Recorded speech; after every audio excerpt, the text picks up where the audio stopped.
ఇక్కడ జరుగుతున్నది ఏంటంటే తెలంగాణ లోపల భూమి కోసము భుక్తి కోసము ఇక్కడ ఉండే ప్రజల విముక్తి కోసమే భూమి మీద పోరాటాలు జరిగినాయి.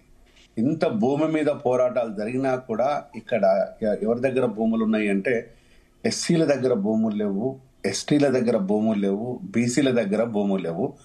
ఉన్నా కూడా అరకుర భూములే ఉన్నాయి. ఎంతంటే ఎకరము 2 ఎకరాలు 3 ఎకరాలు ఎంత కొట్టుకున్నా కూడా 5 ఎకరాలకు మించి బీసీల దగ్గర భూములు ఉన్నాయని అనుకోవటం లేదు. బీసీలు అంటే ఎస్సీలు ఎస్టీలు బీసీలు, ఇక నేను బీసీల వరకు బార్డర్ లైన్ పెడుతున్నాను. అంత ఎక్కువగా ఉన్నాయని నేను అనుకోవటం లేదు. ఉన్నా కూడా చాలా తక్కువ, అంటే ఒక 1% 2% 5 ఎకరాలకు దాటి ఉన్నాయి. వీళ్ళు ప్యూర్గా వ్యవసాయాన్ని నమ్ముకొని, వ్యవసాయ కూలీలుగా వ్యవసాయాన్ని నమ్ముకొని వ్యవసాయం కోసం బతికే జీవితాలు ఇవి. ఈ బిలో 5 ఎకర్స్ ఉన్నారు. వీళ్లకు ఇక్కడ ఏం చేస్తుందంటే గత ప్రభుత్వం ఇస్తున్నా అనే పేరుతోని రైతులకు ఇస్తున్నా అనే పేరుతోని విచ్చలవిడిగా ఓపెన్ ల్యాండ్లకే కాదు ప్లే గ్రౌండ్ లో కూడా డబ్బులు ఇచ్చేసింది. అలా తీసుకున్న వాళ్ళు ఉన్నారు. అది పెత్తందారులకు భూస్వామి వాళ్ళకు కూడా ఇచ్చిన దాఖలాలు. అట్లా డబ్బులు చాలా నాశనం అయిపోయింది. ఇప్పుడు ఏం చేసిందంటే ఇట్లా చెప్పేసి ఈ 5 ఎకరాలు కాకుండా 7 ఎకరాలు వీళ్ళొక బార్డర్ లైన్ చేసుకున్నారు. 7 ఎకరాల భూములు ఎవరికి ఉంటాయి అంటే నా అబ్జర్వేషన్ లోపల I'm a very clear observation for this particular matter. ఇది అబోవ్ బీసీస్ అంటే ఇతర కులాలకు లేదా బీసీలలో ఎస్సీలలో వెరీ రేర్ 1% కూడా ఇందులో ఉండకపోవచ్చు. 1%, 99% ఉన్నత కులాలకు మాత్రమే ఉన్నాయి. ఇది వాస్తవం.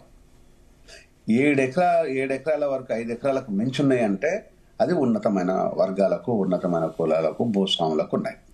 ఈ 7 ఎకరాలు ఎట్లా డివైడ్ చేసుకున్నారు? 30 ఎకరాలు ఉన్నట్టు అయితే భార్య పేరు మీద, భర్త పేరు మీద, కూతురు పేరు మీద, కొడుకు పేరు మీద, అల్లుడి పేరు మీద ఈ 30-40 ఎకరాలను డివైడ్ చేస్తే 5 నుంచి 7 ఎకరాల మధ్యలో వస్తుంది. ఇది వాస్తవం. అంటే రేవంత్ చాలా తెలివిగా ఏం చేశాడు?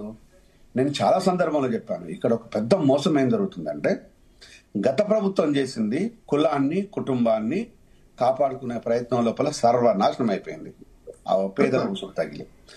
ఇప్పుడు ఈ ప్రభుత్వం కూడా అదే కులాన్ని, కుటుంబాన్ని కాపాడుకోవటం లోపల ఇప్పుడు కూడా నిమగ్నం అయిపోయి మూసీ నదులకు ప్రక్షాళన కాదు, అసలు ఈ కాంగ్రెస్ పార్టీ తీసుకుపోయి అని లేచి తొక్కి ప్రక్షాళన ప్రజలు చేస్తారు.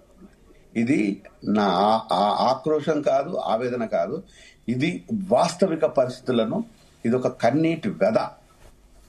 దీనికి ఏమాత్రం గత ప్రభుత్వానికి ఈ ప్రభుత్వం సిగ్గు లేకుండా, ఏమాత్రం సిగ్గుపడకుండా అబద్ధాలను కూడా, మోసాన్ని కూడా, కులాన్ని కూడా, ఇంకా చెప్పంటే రక్షత్వానికి కూడా రైతు బంధు అని పేరు చెప్తున్నారు కూడా. ఎందుకు సిగ్గుపడండి అయ్యా, ఎందుకు సిగ్గుపడండి?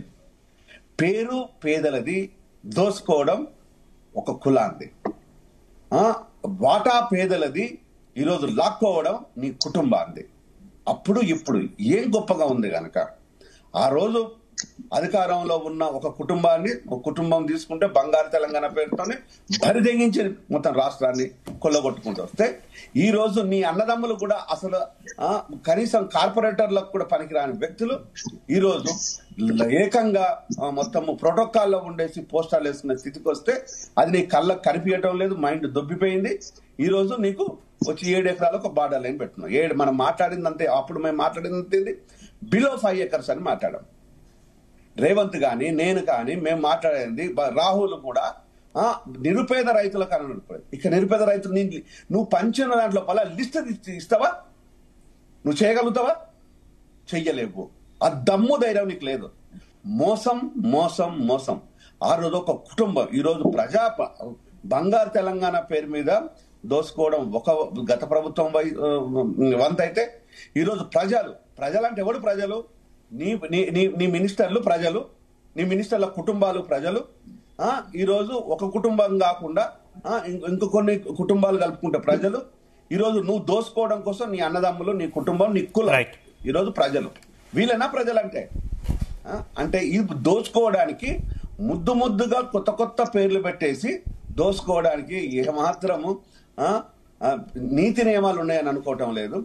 దీనిపైన నిజంగా కనుక ఒక శ్వేతపత్రాన్ని ఎవరికి ఇస్తున్నావు, దాంట్లో ఎంతమంది పేర్లు ఉన్నాయి, ఇది మండల స్థాయి లోపల కనుక నువ్వు కనుక పెట్టినట్టు అయితే మేము డెఫినెట్ గా రైట్ టు ఇన్ఫర్మేషన్ యాక్ట్ కింద తీసుకుంటాం, ప్రజల ముందు పెడతాం.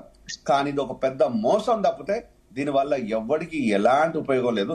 నిరుపేద రైతులు ఈ రోజు పంట వేసుకోలేని పరిస్థితి. స్వామి ఈ విషయంలో నేను ఒకటి 1 minute శివ, స్వామి విషయంలో ఒక పాయింట్ విషయంలో నేను ఏకీభవిస్తున్నాను. నిరుపేద రైతులు పంట వేసుకోవాలంటే డబ్బులు కావాలి, వాళ్ళను పక్కదోవన పట్టియాలనుకుంటే మళ్ళీ 7 ఎకరాలను చూపించుకోవడానికి ఇవ్వాలనుకున్నప్పుడు వీళ్ళని పక్కదోవ పట్టించేసి ఈ 7 ఎకరాల ఉన్న వ్యక్తులకు, నీకు సంబంధించిన వ్యక్తులకు పైసలను పంచుకోవడం కోసం మాత్రమే ఈ డ్రామా. ఇంకా వేరే కన్ఫ్యూజ్ లేదు. నువ్వు కాంప్రమైజ్, ప్రజల కోసం నువ్వేం కాంప్రమైజ్ కావు. రైట్.